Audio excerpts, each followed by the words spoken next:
What's up, fight fans? Top of the morning to you guys. I want to talk to you guys briefly about Canelo Alvarez. Saul Canelo Alvarez, I posted a picture on my Facebook page, Counterpunch Boxing News, of course.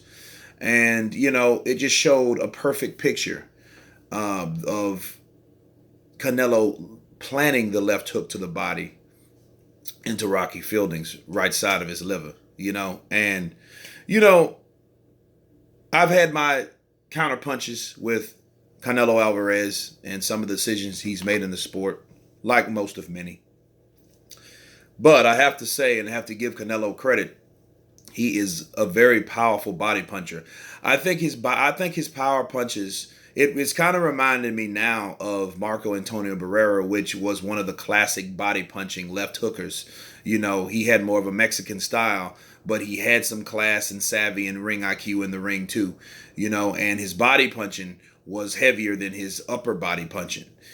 So I think about it. If you look at the Beefy Smith fight, the Erislandy Lara fight, the Triple G fight, and now the Rocky Fielding fight. If you look at four of these fights, I'm going to break down the significance of the body punching for each fight. First, let's start with Erislandy Lara.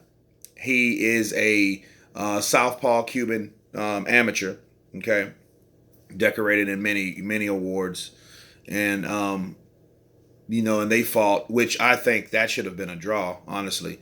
But Lara was taking him to school with his ring IQ, and he was using the ring in there, which you should do with someone that's short and stocky and bulky, and a compact, explosive puncher with dynamic combinations like Canelo Alvarez. You don't give him the benefit of doubt. You don't fight on the inside with him. You fight him from the outside, unless you're Floyd Mayweather, that you have like cat-like reflexes and stuff like that. But not everyone has that. And Lara had timing speed. So from the outside, he can pinpoint his left hand. And he never missed Canelo Alvarez. So anytime he would throw it, Canelo would react to his right and he would pop him with the left and then move around the ring. That's most of the fight. Until Canelo, with his body punching, of course, changed the whole dynamics of the fight. Even though the classy southpaw Cuban was hard to hit, you know what I mean? Because he was good at using the ring and because he was doing a side-to-side step. So when Canelo would go to the right, he would go to the left from stepping to the right. You know what I mean? It's a cat and mouse game that a lot of Cubans play, a lot of Cuban amateurs. They bait you in, and then they pop you, counterpunch you, right? But Canelo started working the body, and he worked the body, and he vested in the body, and then that really slowed Lara down for a minute, But what it did, most importantly, it kept Lara's elbows, because he has long arms anyway. Guy probably has longer reach than me for that. He's only 5'9" with that type of, reminds me of Bruce Lee, 5'7" with like 72-inch reach. Well, he's like 5'9" with 75 or 74-inch reach. But he was dropping his guard because of those body punching. Significance of the body punches, the relevance of the body punches. Let's look at the Beefy Smith fight. Beefy Smith, I got to give my hat out to Beefy Smith. He's becoming one of my favorite fighters from the UK. Win, lose, or draw, because he fought Canelo Alvarez 9 rounds. And he really didn't get into any kind of trouble with the upper body punching, the headshots, okay?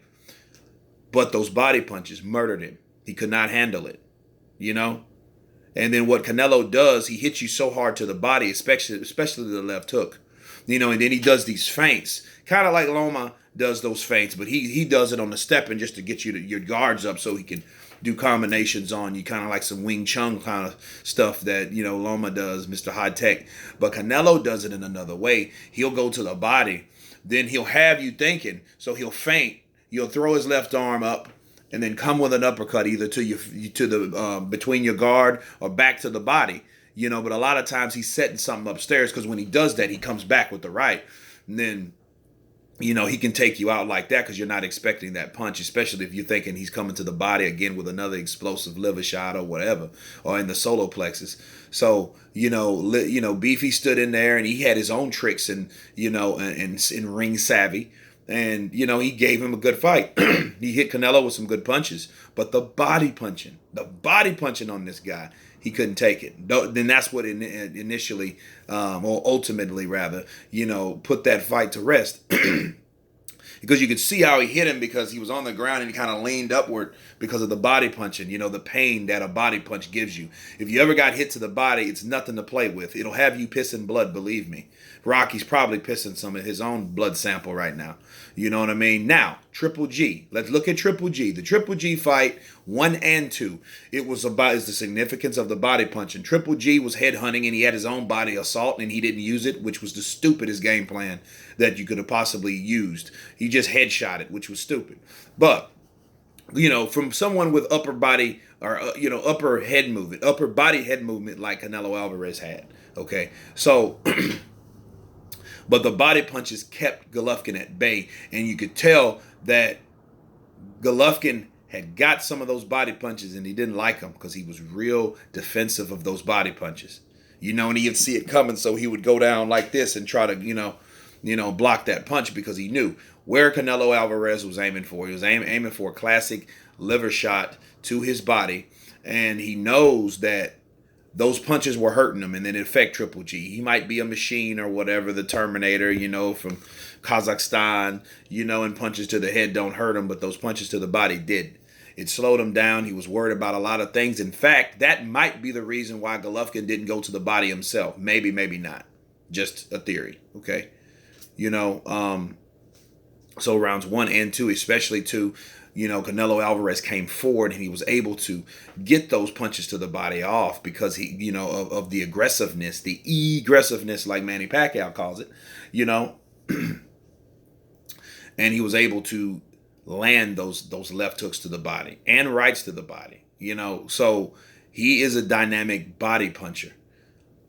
Now, the next fight, Rocky Fielding. Rocky Fielding didn't have a chance.